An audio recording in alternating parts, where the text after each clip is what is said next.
Dyson fan accidentally revealed my wife's affair. I took revenge in the funniest way imaginable. I discovered my wife's cheating because of a fan. Yes, you read it right. Never thought I'd be writing this, but here we are. You know how it goes. You meet someone, fall in love, and think you found the one. That was me about 7 years ago. I was working as an IT guy in this mid-sized firm, nothing too fancy, just your average cubicle job.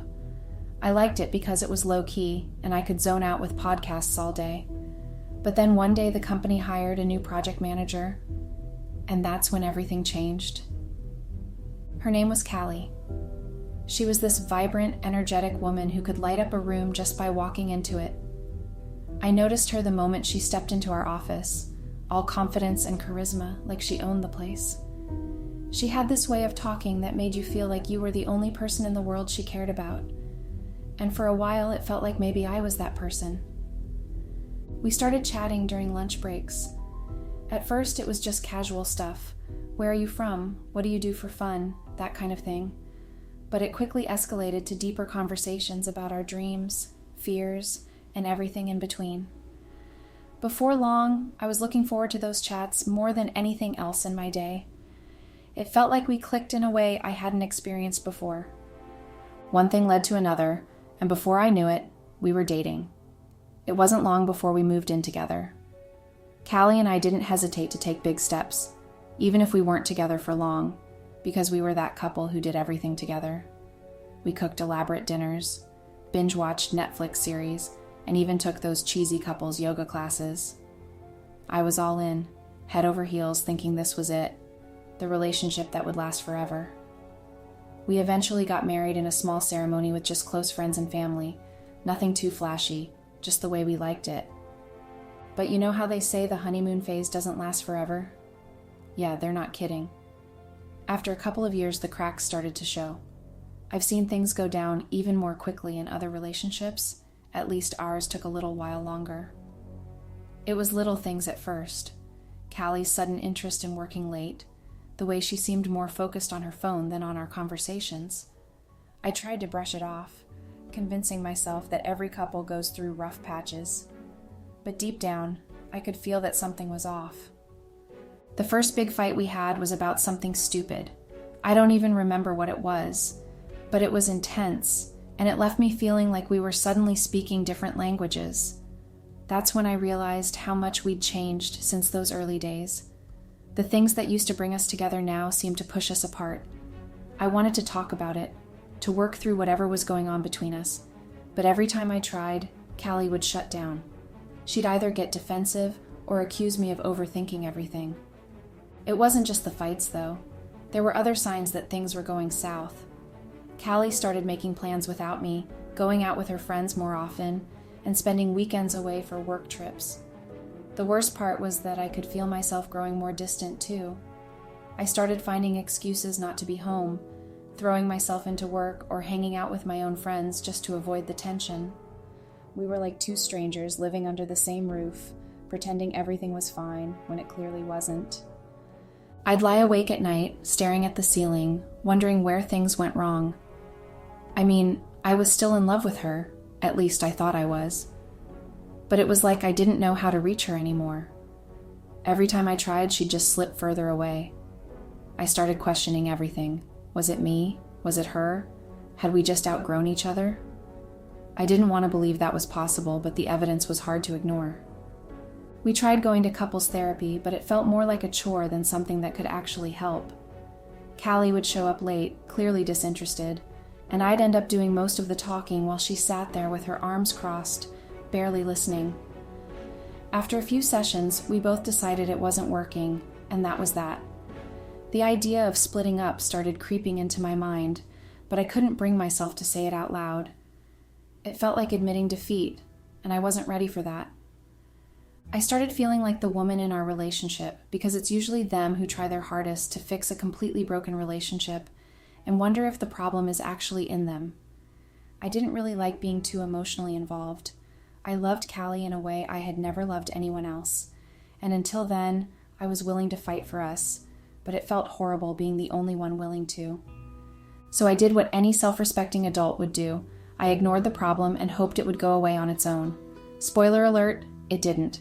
Instead, things got even worse. Callie became more secretive, and I started noticing small but telling changes. She'd get jumpy when I walked into the room, close her laptop quickly, and always seemed to have an excuse ready whenever I asked her about her day. It was like we were living in two different worlds, and I was the only one who hadn't been given the script. I'd love to say that I confronted her like a mature adult, but that's not what happened. Instead, I buried my head in the sand, hoping it was all in my imagination. It wasn't until we bought that damn Dyson fan, which came into the picture and revealed what I didn't know. But before I get into that, you need to understand just how low things had gotten between us.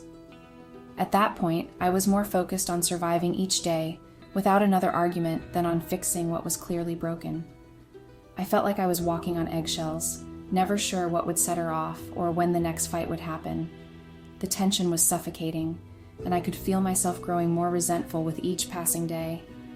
I wasn't happy, not by a long shot, but I couldn't bring myself to leave either.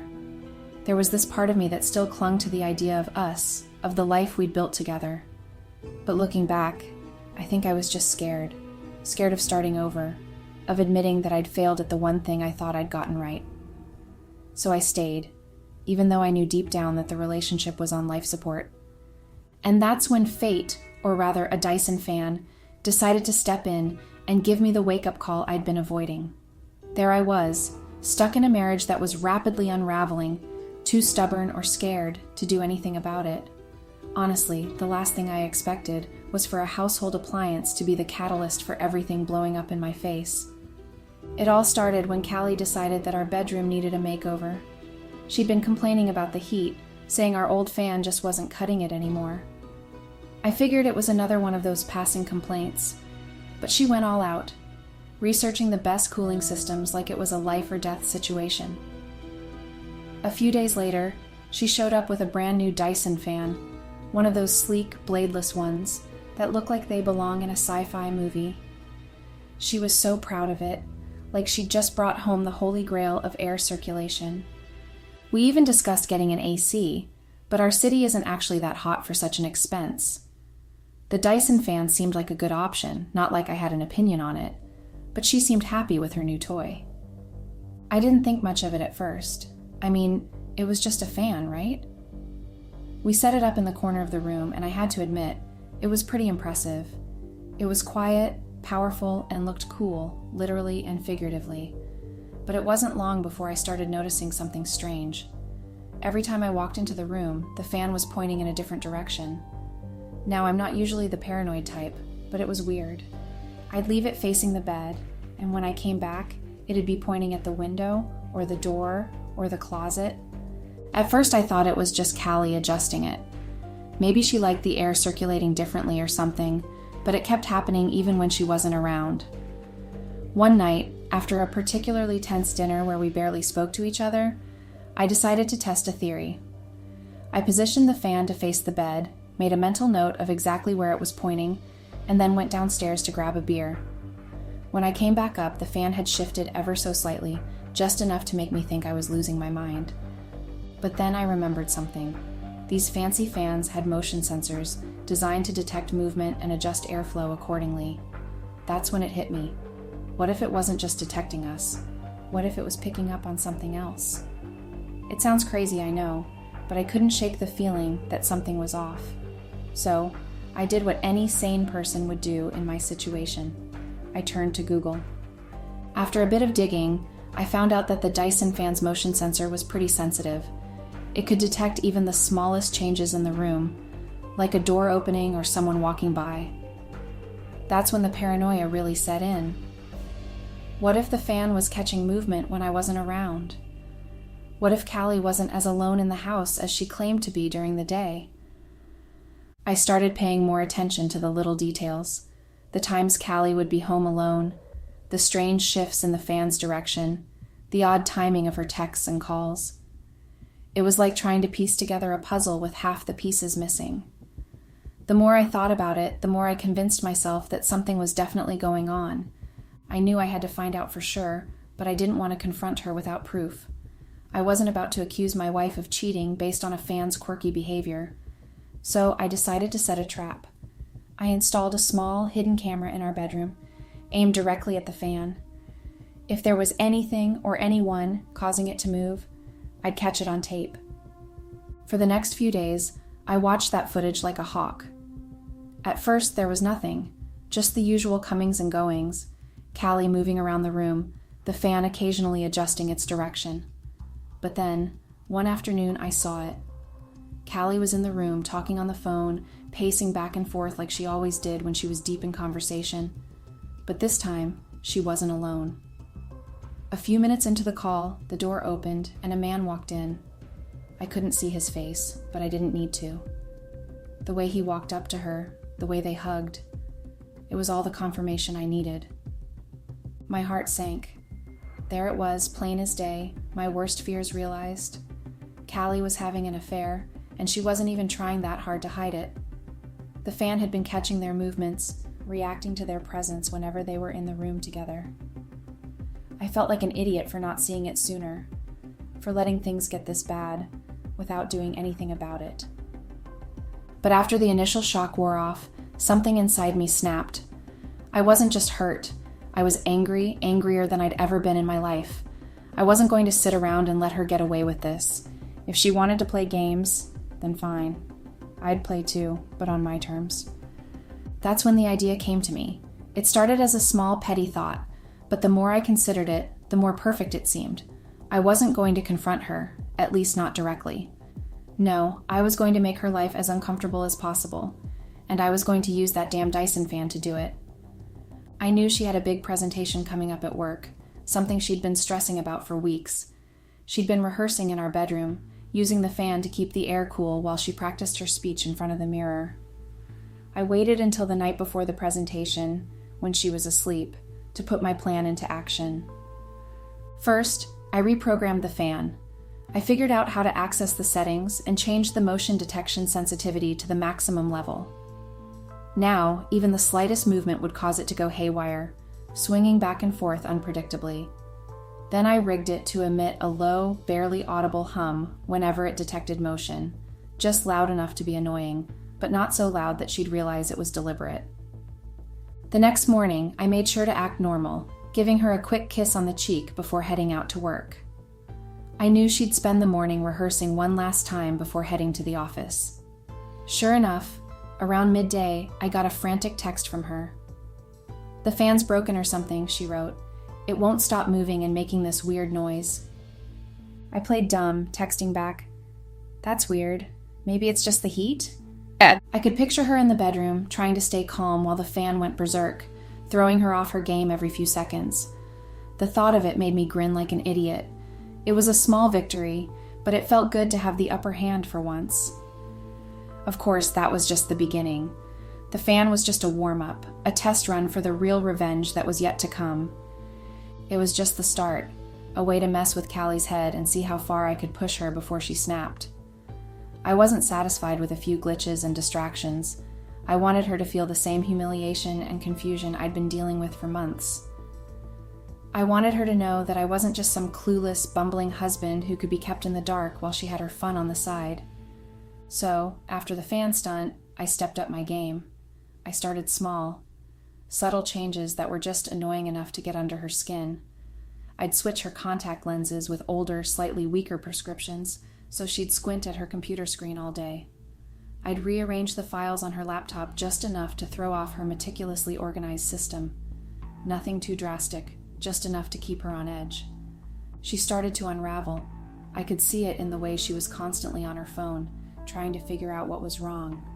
Her texts became frantic, her emails short and snappy. She was losing control, and it was only a matter of time before she cracked. Then, one evening, after yet another one of her late-night work meetings, I decided it was time to push her over the edge. I waited until she was in the shower and snuck into the bedroom, opening her laptop. I found her presentation file and inserted a few, shall we say, interesting slides. It was nothing too outrageous, just a few subtle digs, things that would only make sense if you knew what was going on.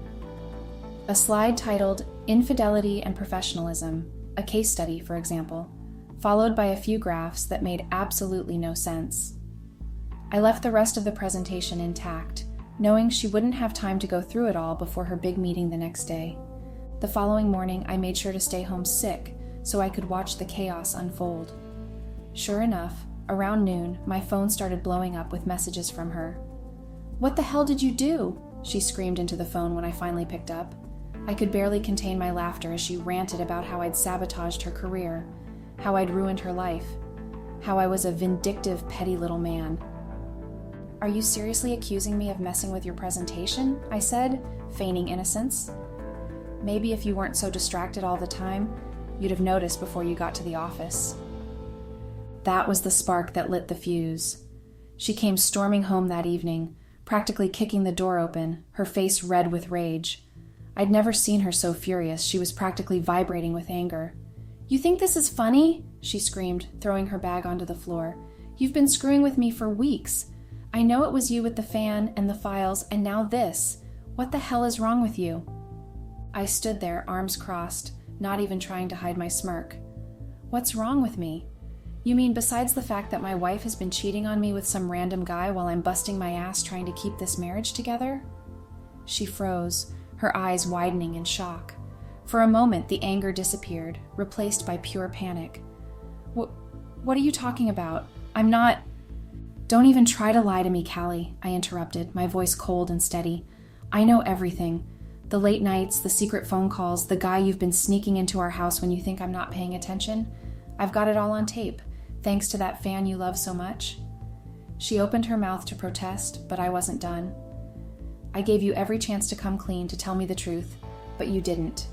So now, I'm done playing nice." Her face went pale, and for a moment I thought she might faint. But then the anger came rushing back, even stronger than before. "You set me up. You're the one who's been sabotaging me, making me look like a fool at work, and now you're trying to blame me for your insecurities?" "Insecurities?" I laughed, the sound harsh and bitter. "Is that what you call it when your wife is screwing someone else behind your back? I call that betrayal. But you know what? You're right, I did set you up. I wanted you to feel a fraction of the humiliation and confusion I've been feeling since I found out. And guess what? It worked." She lunged at me then, fists swinging, but I easily sidestepped her. She stumbled, nearly tripping over her own feet, and for a moment I thought she might fall. But she caught herself, whirling around to face me, her eyes wild with fury. "You think this is some kind of game?" she spat. "You think you can humiliate me like this and just walk away? I'll ruin you." "Ruin me?" I interrupted again, my voice dangerously calm. "Oh, Callie, you've already done that. You've destroyed everything we had, and for what? A fling? A few cheap thrills? You're not ruining me. You're ruining yourself." She was shaking now, her whole body trembling with rage. "I'll take everything," she hissed. "The house, the car, everything. You'll be left with nothing." I shook my head, almost pitying her. "You can have it all, Callie. I don't care about the stuff. But you know what you won't have? Your dignity. Everyone at work knows about your little case study now. They'll see you for the fraud you are, and I'll be there to watch as your perfect little life crumbles around you." She stood there, breathing heavily, her face twisted in anger and desperation. I could see the realization dawning on her that she'd lost, that there was no way out of this, and in that moment I felt something shift inside me, something dark and vengeful. I wasn't just angry anymore. I was done. "You should leave," I said quietly, turning away from her. "Pack your things and get out. We're done here." For a moment, she just stood there as if she couldn't believe what was happening. But then, without another word, she grabbed her bag and stormed out of the house, slamming the door behind her. As I listened to the sound of her car engine fading into the distance, I felt a strange mix of emotions: relief, sadness, and a twisted sense of satisfaction. I'd won, the fight was over, but the real battle was just beginning. Update. It's been a few weeks since our explosive fight. Callie was gone from the house within a few hours. I didn't hear from her for a couple of days, which gave me some much-needed space to think. I'd spent so much time focused on getting back at her that I hadn't fully processed what it would mean when she was actually out of my life. As angry as I was, there was still a part of me that remembered the woman I fell in love with, and that made the silence in the house feel even more deafening. But I didn't have much time to dwell on it, because things escalated quickly after she left. The first sign of trouble came when I got served with divorce papers. No surprise there, Callie wasn't the type to drag things out. But what did surprise me was the long list of demands she had. She wanted the house, the car, and a ridiculous amount of alimony. It was as if she thought she could just waltz out of our marriage and take everything with her, leaving me with nothing. I'll admit, I felt a flash of panic when I saw that list. It was one thing to have a blowout fight and watch her walk out the door, but it was another thing entirely to think about losing everything I'd worked for. But then, just as quickly, that panic was replaced by determination. I wasn't going to let her walk all over me, not after everything she'd done. My first move was to get a lawyer, a good one. I wasn't about to roll over and play nice just because things had gotten ugly. My lawyer, a woman named Karen, listened to the whole story with a stony expression before giving me a firm nod. "We'll fight this," she said, her voice full of confidence. "She's not going to get away with this." With Karen on my side, I felt a little more at ease, but it wasn't just about the legal battle. I wanted to make sure the truth came out. Callie had always been so good at playing the victim, at making herself look like the perfect wife in front of everyone else. But now, I had a chance to show people who she really was. I wasn't just going to defend myself. I was going to expose her for the liar she was. I started reaching out to a few trusted friends to explain what was happening. I knew the rumor mill would start spinning as soon as word got out that we were getting divorced, and I wanted to get ahead of it. I told them the truth, about the affair, about how I'd found out, and about how I wasn't going to let her take me down without a fight. To my relief, most of them were supportive. A few were shocked, some were disappointed, but overall, they had my back. It felt good to have people in my corner. Of course, it didn't take long for Callie to start her own damage control. She posted a long, dramatic message on social media about how she was devastated by the end of our marriage, how she'd tried everything to make it work, but that I had become distant and cruel. She even hinted that I'd been the one who pushed her away, that she had no choice but to leave. I couldn't believe the nerve of her, trying to spin the story like she was the victim. But I kept my cool and didn't respond. Instead, I let Karen do the talking in court. The first hearing was brutal, but it was clear that we had the upper hand. Karen had a comeback for everything that Callie's lawyer said. Our case was clearly winning. After that, Callie's demands suddenly seemed ridiculous, even to her. Her lawyer tried to negotiate a settlement, something that would allow her to save face and avoid a public spectacle. But by then, I was beyond caring about her reputation. I wanted justice, and I wasn't going to settle for anything less. The judge eventually ruled in my favor on almost every count. Callie got none of the alimony she demanded, and while she did get some assets, they were a fraction of what she had originally wished for. Most importantly, the truth about her affair was out in the open, and she couldn't escape it. The divorce was finalized faster than I expected. It was a relief, but also strangely anticlimactic. After all the drama and the build-up, it was over with a few signatures on a piece of paper. Callie left town not long after that, probably hoping to start fresh somewhere where people didn't know about her past. I didn't care. I was free, and that was all that mattered. Now, a few months later, I'm doing surprisingly well. I've kept the house, and while it's still weird to walk through it without thinking of her, it's getting easier. I've started dating again. Nothing serious yet, just trying to see what's out there. And as for Callie, last I heard, she's struggling to find work, her reputation in tatters after everything that came out during the divorce. In the end, I got what I wanted. I took back control of my life, and I didn't let her walk away without facing the consequences of her actions. It wasn't easy, and there were definitely times when I wondered if I'd gone too far. But looking back, I have no regrets. Sometimes you have to fight fire with fire. And in this case, I burned down everything that was holding me back. If there's one thing I've learned from all this, it's that you can't let people walk all over you. You have to stand up for yourself, even when it's hard, even when it hurts. Because in the end, you're the only one who can fight for your own happiness, and that's exactly what I did.